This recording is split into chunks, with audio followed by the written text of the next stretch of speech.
اکرما اور خالد نے پھر بھی اپنے اپنے سواروں کو وہیں رکھا جہاں انہیں تیاری کی حالت میں کھڑا کیا گیا تھا۔ خالد کو اس کیفیت میں بھی توقع تھی کہ وہ شکست کو فتح میں بدل دے گا، لیکن جس راستے سے اسے گزرنا تھا وہاں مسلمان تیر انداز تیار کھڑے تھے۔ ان مسلمان تیر اندازوں نے اپنی بلند پوزیشن سے دیکھا کہ قریش بھاگ گئے ہیں اور ان کے ساتھی مال غنیمت جمع کر رہے ہیں، تو وہ بھی اپنی جگہ چھوڑنے لگے۔ ان کے کمانڈر عبداللہ بن جبیر رضی اللہ عنہ نے انہیں کہا، اپنے رسول صلی اللہ علیہ وآلہ وسلم کے حکم عدولی نہ کرو۔ آپ صلی اللہ علیہ وآلہ وسلم کا حکم ہے کہ آپ کی اجازت کے بغیر یہاں سے کوئی نہ ہٹے۔ تیر انداز شور مچاتے ہوئے پہاڑی سے اترنے لگے، کہنے لگے کہ جنگ ختم ہو گئی ہے، مال غنیمت، فتح ہماری ہے۔ عبداللہ بن جبیر رضی اللہ عنہ کے ساتھ صرف 9 تیر انداز رہ گئے تھے۔ خالد نے یہ منظر دیکھا تو اسے لگا جیسے خواب دیکھ رہا ہو، وہ یہی چاہتا تھا۔ وہ تیر اندازوں کو دیکھتا رہا۔ جب وہ قریش کے کیمپ میں پہنچ گئے تو اس نے پہاڑی عینین پر حملہ کر دیا جہاں پر عبداللہ بن جبیر رضی اللہ عنہ اور ان کے 9 تیر انداز رہ گئے تھے۔ خالد انہیں نظر انداز بھی کر سکتا تھا، لیکن ان سے وہ انتقام لینا چاہتا تھا۔ اس کے گھڑ سوار پہاڑی پر چڑھتے جا رہے تھے، اوپر سے تیر انداز تیزی سے تیر برسا رہے تھے۔ اکرما نے خالد کو عینین پر حملہ کرتے دیکھا تو وہ بھی اپنے سوار دستے کو وہاں لے گیا اور اس کے گھوڑے ہر طرف سے اوپر چڑھنے لگے۔ سواروں کے پاس بھی تیر کمانیں تھیں، وہ اوپر کو تیر چلا رہے تھے، لیکن اتنے گھڑ سواروں کو روکنا اوپر والوں کے لیے ممکن نہ تھا۔ سوار اوپر چلے گئے، تیر انداز دست بدست لڑائی بھی لڑے اور سب زخمی ہو کر گرے۔ خالد نے زخمیوں کو پہاڑی سے نیچے پھینک دیا۔ عبداللہ بن جبیر رضی اللہ عنہ بھی شہید ہو گئے۔ وہاں سے خالد اور اکرما نے اپنے گھڑ سواروں کو اتارا اور اس مقام پر آ گئے جہاں سے مسلمانوں نے لڑائی کی ابتدا کی تھی۔ خالد کے حکم پر دونوں نے مل کر مسلمانوں پر حملہ کر دیا۔ مسلمان لڑنے کی حالت میں نہیں تھے، لیکن رسول کریم صلی اللہ علیہ وآلہ وسلم نے مجاہدین کی کچھ تعداد کو اپنے ساتھ رکھا ہوا تھا۔ یہ مجاہدین گھڑ سواروں کے مقابلے میں ڈٹ گئے۔ قریش کے ساتھ جو عورتیں آئی تھیں وہ بھاگ گئی تھیں، لیکن امرہ نام کی ایک عورت وہیں کہیں چھپ گئی تھی۔ اس نے جب قریش کے گھڑ سواروں کو مسلمانوں پر حملہ کرتے دیکھا تو اسے قریش کا پرچم زمین پر پڑا نظر آ گیا۔ اس عورت نے پرچم اٹھا کر اوپر کر دیا۔ ابو سفیان نے اپنے بھاگتے ہوئے پیادوں پر قابو پا لیا تھا۔ اس نے ادھر ادھر دیکھا تو اسے اپنا پرچم لہراتا ہوا نظر آ گیا۔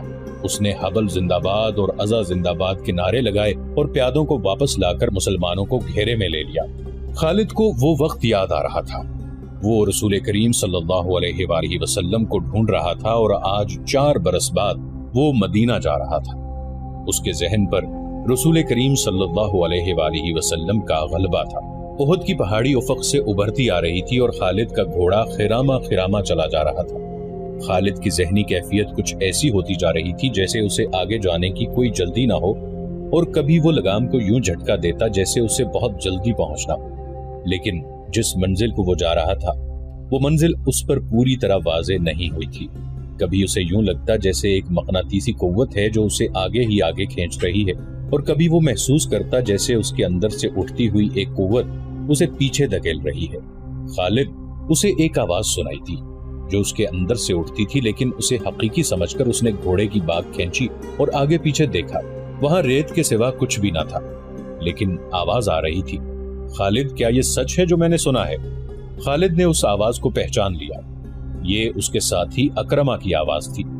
ایک ہی روز پہلے اسے اکرما کہہ رہا تھا، اگر تم یہ سوچ رہے ہو کہ محمد صلی اللہ علیہ وآلہ وسلم خدا کا بھیجا ہوا نبی ہے تو یہ خیال دل سے نکال دو۔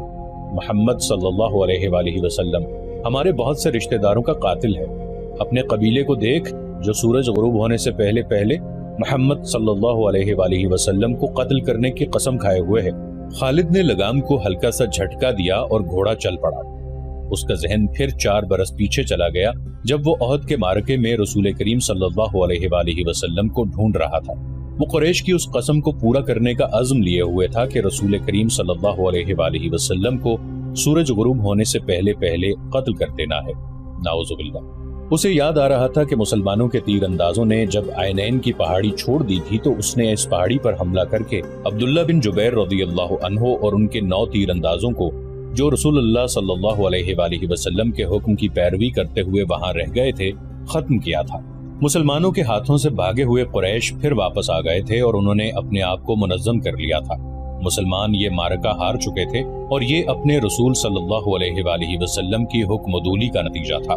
خالد اور ابو جہل کا بیٹا اکرما فن حرب و ضرب کے ماہر تھے۔ ان کے لیے ایک ایک مسلمان کو قتل کرنا اب مشکل نہیں رہا تھا۔ خالد دیکھ رہا تھا کہ مسلمان دو حصوں میں بٹ گئے تھے۔ بڑا حصہ الگ تھا جو اپنے کمانڈر رسول کریم صلی اللہ علیہ وآلہ وسلم سے کٹ گیا تھا۔ چند ایک تیر انداز رسول اللہ صلی اللہ علیہ وآلہ وسلم کے ساتھ تھے۔ یہ وہ صحابہ کرام تھے جو قریش کے حملے کی وجہ سے افراتفری کا شکار نہیں ہوئے تھے۔ ان کی تعداد 30 تھی۔ ان میں ابو دجانہ رضی اللہ عنہ، سعد بن ابی وقاص رضی اللہ عنہ، حضرت علی رضی اللہ عنہ، حضرت عبد الرحمن بن عوف رضی اللہ عنہ، حضرت ابو بکر صدیق رضی اللہ عنہ، حضرت ابو عبیدہ رضی اللہ عنہ، طلحہ بن عبداللہ رضی اللہ عنہ، مصعب بن عمیر رضی اللہ عنہ خاص طور پر قابل ذکر ہیں۔ ان 14 خواتین میں سے جو زخمیوں کی دیکھ بھال کے لیے ساتھ آئی تھیں، 2 رسول اللہ صلی اللہ علیہ وآلہ وسلم کے ساتھ تھیں۔ ایک ام عمارہ رضی اللہ عنہ تھی اور دوسری ام ایمن رضی اللہ عنہ نام کی ایک حبشی خاتون تھی۔ ام ایمن رضی اللہ عنہا آپ صلی اللہ علیہ وآلہ وسلم کے بچپن میں آپ صلی اللہ علیہ وآلہ وسلم کی دایا رہ چکی تھی۔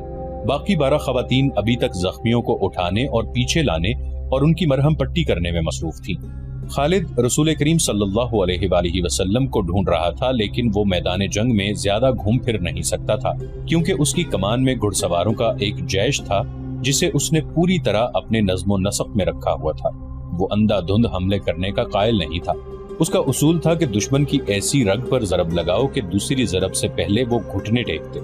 آج 4 برس بعد جب کہ وہ تنے تنہا صحرا میں جا رہا تھا، اس کے ذہن میں گھوڑے دوڑ رہے تھے، اسے تیر کمانوں کے زناٹے سنائی دے رہے تھے، اس کے ذہن میں مسلمانوں کے نعرے گونج رہے تھے۔ اس کا خیال تھا کہ مسلمان یہ ظاہر کرنے کے لیے نعرے لگا رہے ہیں کہ انہیں موت کا کوئی ڈر نہیں۔ طنز اور نفرت سے اب بھی اس کے ہونٹوں پر مسکراہٹ آ گئی۔ اس نے ارادہ کر لیا تھا کہ وہ زیادہ سے زیادہ مسلمانوں کو قتل کرے گا، قیدی کم ہی بنائے گا۔ اسے ابھی پتہ نہیں چل رہا تھا کہ رسول کریم صلی اللہ علیہ وآلہ وسلم کہاں ہیں۔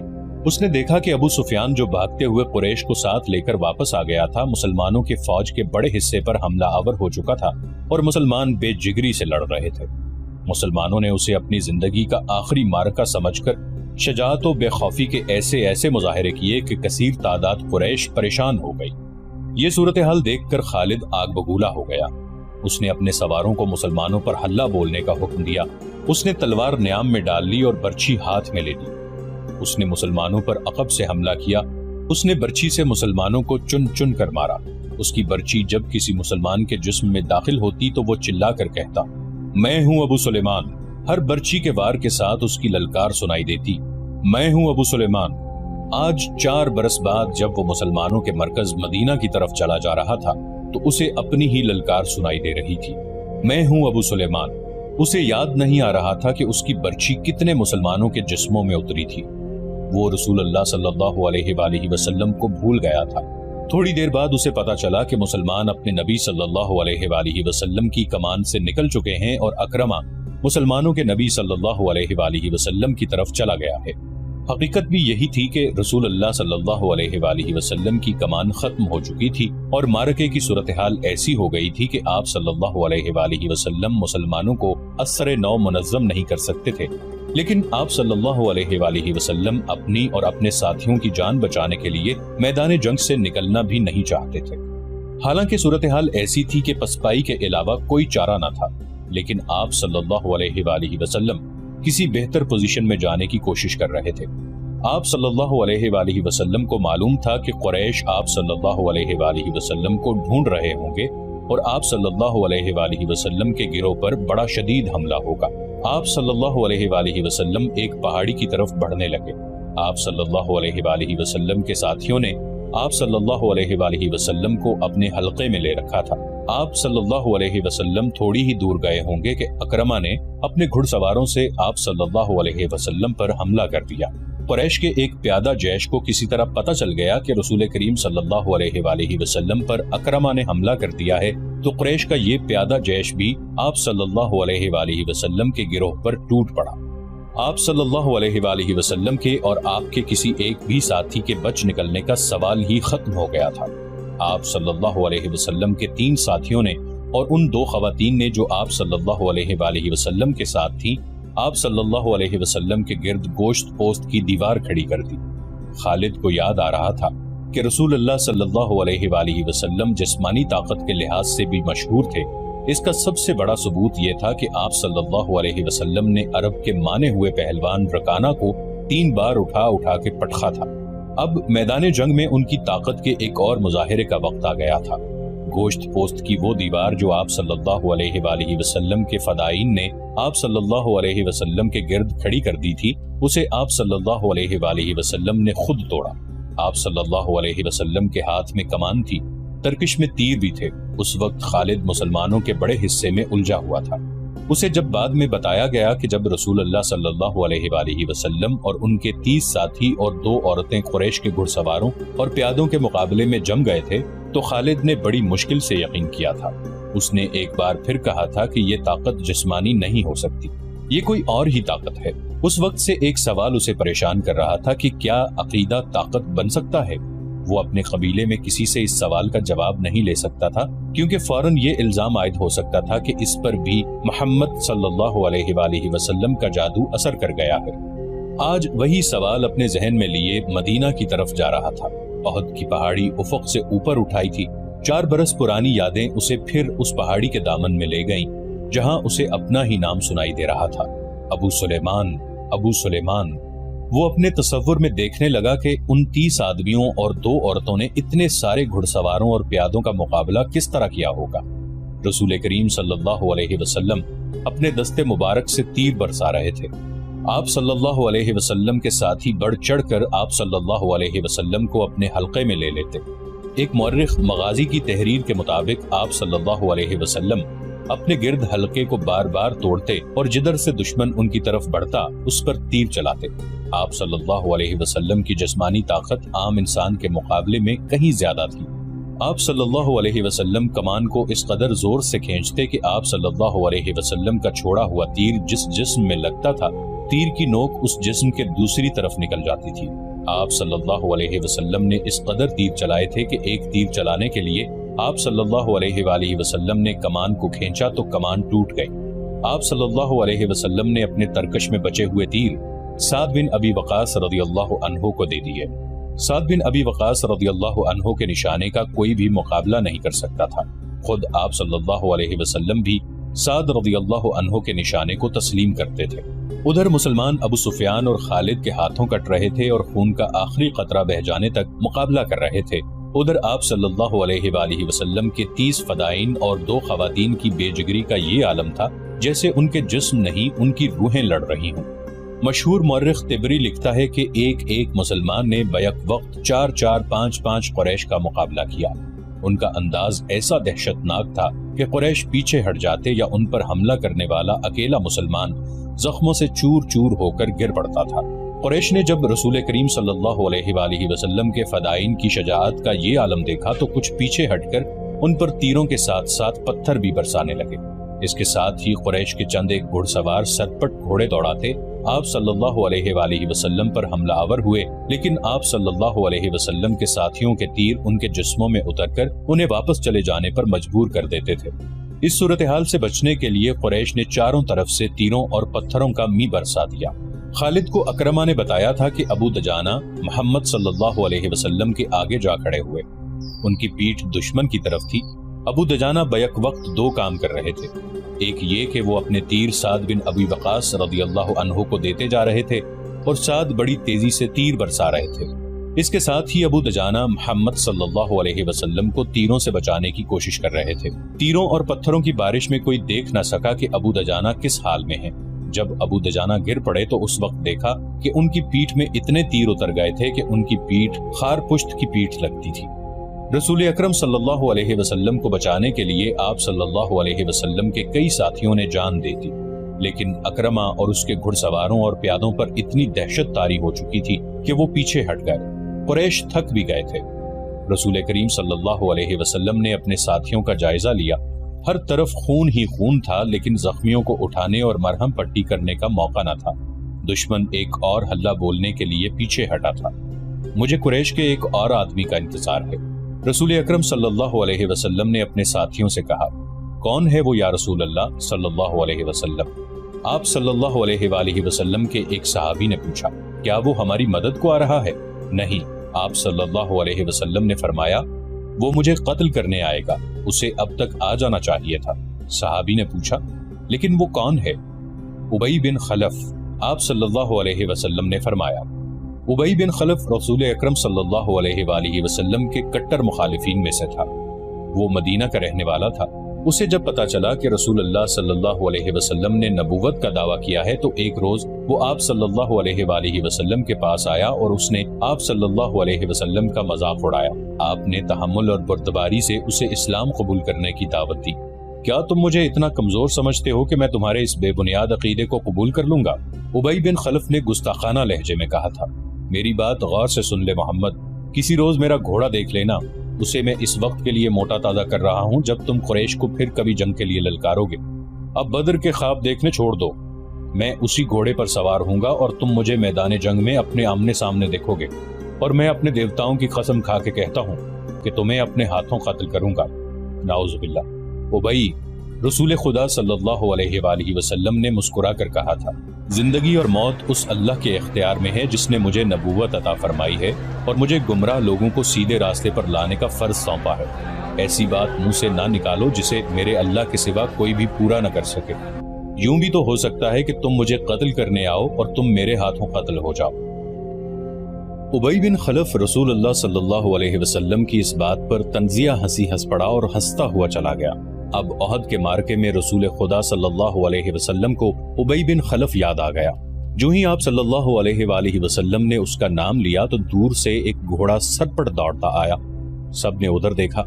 میرے عزیز ساتھیوں، رسول اکرم صلی اللہ علیہ وسلم نے اپنے ساتھیوں سے کہا، مجھے کچھ ایسا لگ رہا ہے جیسے یہ سوار جو ہماری طرف بڑھتا آ رہا ہے ابی ہی ہوگا۔ اگر وہ ابی ہی ہوا تو اسے روکنا نہیں، اسے میرے سامنے اور میرے قریب آنے دینا۔ مورخین واقدی، مغازی اور ابن ہشام نے لکھا ہے کہ وہ سوار ابی بن خلف ہی تھا۔ اس نے للکار کر کہا، سنبھل جا محمد، ابی آ گیا ہے، یہ دیکھ میں اسی گھوڑے پر سوار ہوں جو تمہیں دکھایا تھا۔ یا رسول اللہ صلی اللہ علیہ وسلم۔ رسول اللہ صلی اللہ علیہ وسلم کے ساتھیوں میں سے 3-4 نے آگے ہو کر کہا، ہمیں اجازت دیں کہ اسے آپ کے قریب آنے تک ختم کر دیں۔ نہیں، رسول اکرم صلی اللہ علیہ وسلم نے کہا، اسے آنے دو، میرے قریب آنے دو، اسے راستہ دے دو۔ رسول کریم صلی اللہ علیہ وسلم کے سر پر زنجیروں والی خود تھی۔ اس کی زنجیریں آپ صلی اللہ علیہ وسلم کے چہرے کے آگے اور دائیں بائیں لٹک رہی تھیں۔ آپ صلی اللہ علیہ وسلم کے ہاتھ میں برچی تھی اور تلوار نیام میں تھی۔